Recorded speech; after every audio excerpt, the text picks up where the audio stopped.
Assalamualaikum warahmatullahi wabarakatuh. Waalaikumsalam warahmatullahi ta'ala wabarakatuh. Alhamdulillah kali ini kita bisa melanjutkan lagi sesi tanya jawab dari Kisah Barang Alam. Nah, kali ini kita akan membahas tentang bab bersyukur. Kemarin kan Kisah Barang sudah menjelaskan bagaimana itu konsep bersyukur dan bersyukur yang seharusnya bagaimana. Nah, ketika orang sakit harus bersyukur juga. Nah, kali ini banyak orang yang mengaku sudah bersyukur, sudah melakukan syukur, baik itu yang didapat dan belum didapat. Nah, tapi kenapa kok nikmat mereka tuh belum bertambah atau malah justru tambah sulit atau tambah sengsara gitu? Bagaimana? Yang pertama, jika Anda ingin mendapatkan kenikmatan dan kenikmatan itu yang diinginkan sesegera mungkin tanpa melalui proses, saran saya jangan bersyukur. Karena nanti yang saya khawatirkan, bersyukur ini nanti dijadikan sebagai semacam bahan olok-olokan atau sebagai bahan permasalahan. Duh, saya ini sudah bersyukur, mengapa kok belum mendapatkan kenikmatan dari Gusti Allah? Bersyukurnya ini dikambing hitamkan, padahal bersyukur ini merupakan sebuah cara agar diri seseorang itu bisa disandarkan, hatinya itu bisa sumeleh, bisa menyatu sepenuhnya dengan Gusti Allah. Karena ketika hati seseorang bisa disandarkan, sudah bisa sumeleh, maka cara berpikirnya ini mulai berpikir positif, mulai berpikir logika waras. Karena kebanyakan orang-orang yang mengatakan bisa bersyukur, kenyataannya mereka itu belum bisa bersyukur. Lah, kok bisa? Buktinya mereka itu tidak bisa menggunakan logika warasnya. Karena ketika seseorang sudah bisa bersyukur, secara otomatis logika warasnya ini akan bekerja dengan maksimal. Karena banyak orang yang sudah bersyukur, maka nalarnya, berpikir positifnya akan bisa keluar dengan maksimal. Nah, tapi memang saya merasa juga, mungkin diri saya juga, ketika bersyukur mengucap alhamdulillah tuh di hati masih ada gerinjel, kok masih kurang ya gitu. Nah, itu bagaimana, apakah itu juga penyebab rezeki seret gitu? Ya, gerinjel itu ataupun masih ada sesuatu yang mengganjal itu dikarenakan masih ada nafsu, masih ada syahwat yang berkaitan dengan dunia belum disingkirkan. Karena syahwat, nafsu itu bagian dari sesuatu hal yang bisa menutupi wujud syukur tersebut. Karena ketika seseorang masih mengandalkan syahwatnya, apa yang akan dipikirkan itu merupakan sesuatu yang harus dipenuhi saat itu juga. Karena yang berkata syahwat beda, kalau yang berkata itu bagian dari syukur, mereka itu dapat memahami, loh mengapa kok belum terjadi? Lawang pekerjaannya cuma ngerokok, cuma nongkrong-nongkrong saja, cuma berkumpul-kumpul saja, cuma wifi-nan nggak jelas, lah makanya nggak bisa kaya. Kemudian syukurnya ini dikambing hitamkan, ini ngawur. Mereka ini mengapa belum bisa menghindarkan dari sifat gerinjelnya? Lah karena nafsunya belum disingkirkan. Caranya, nafsunya disingkirkan sementara. Jangan memikirkan masalah hal-hal yang diinginkan dulu. Caranya, senderkan, pasrahkan sama Gusti Allah dahulu. Nanti ketika sudah bisa disenderkan, nafsunya baru ditarik kembali. Caranya semacam itu. Baik, ketika kita juga berbisnis misalnya, nah omset sedang turun dan sebagainya, sebagai kekurangan, nggak bisa gaji karyawan juga.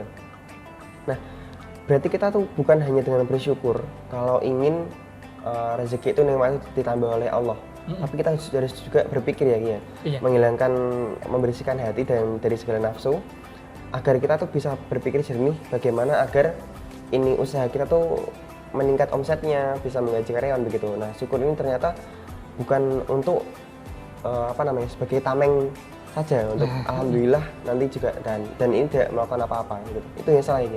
Ya, begini.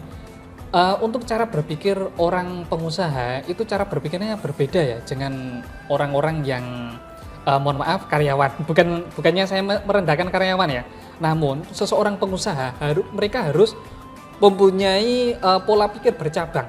Jadi ketika mereka itu mendapatkan omset 100 juta. Jadi itu dibagi 3. 1 untuk kebutuhannya, 1 digunakan untuk modal, kemudian 1 digunakan untuk cadangan.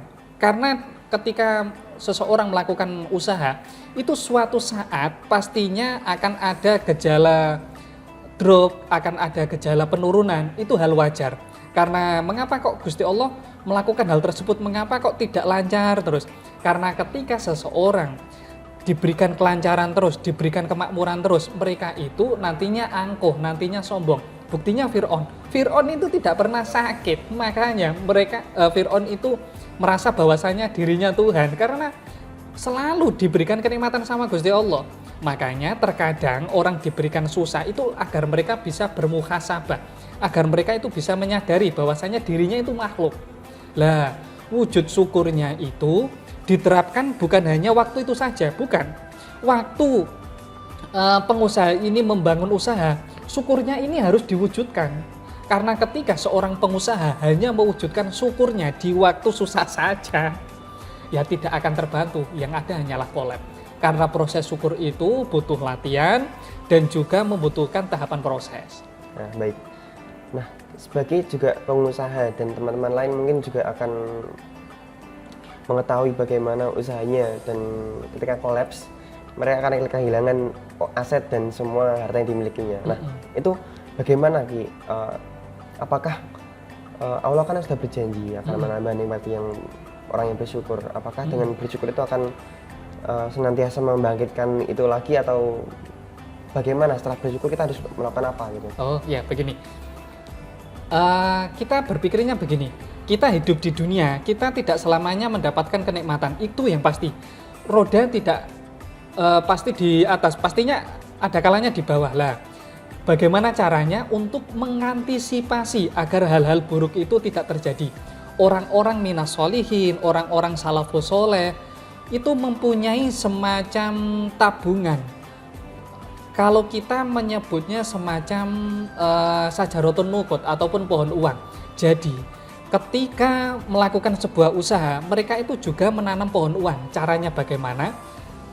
Dengan mengalihkan sebagian hartanya sama saudara yang membutuhkan.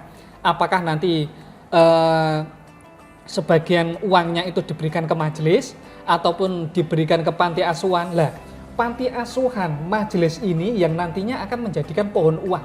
Jadi sewaktu-waktu diri kita mengalami kolab, mengalami kemunduran, mengalami hal-hal yang tidak diinginkan, nanti pohon uang ini akan bisa diunduh. Caranya bagaimana?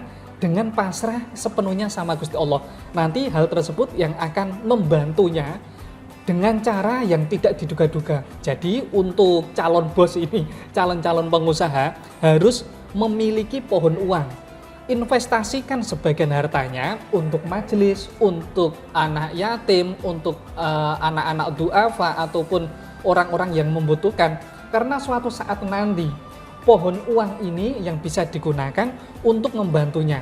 Jadi jika ingin menjadi pengusaha yang sukses, jangan hanya memikirkan masalah omsetnya, namun bagaimana caranya saudara yang ada di sekitarnya atau saudara yang lainnya juga ikut menikmati suksesnya. Karena ketika diri kita sudah menabung kebaikan tersebut fa insyaallah nanti akan kita unduh sewaktu keadaan darurat. Baik. Kalau begitu sudah cukup jelas penyampaian dari Kisah Alam. Apakah ada tambahan lagi? Oke, begini. Untuk menjadi pengusaha, calon pengusaha harus dilatih. Cara melatihnya semacam itu. Jadi ketika mempunyai omset yang bagus, jangan lupa sama saudaranya, jangan lupa sama gurunya, jangan lupa sama majelisnya. Insya Allah dengan hal tersebut nanti akan terbantu. Saya sudah pernah membuktikannya.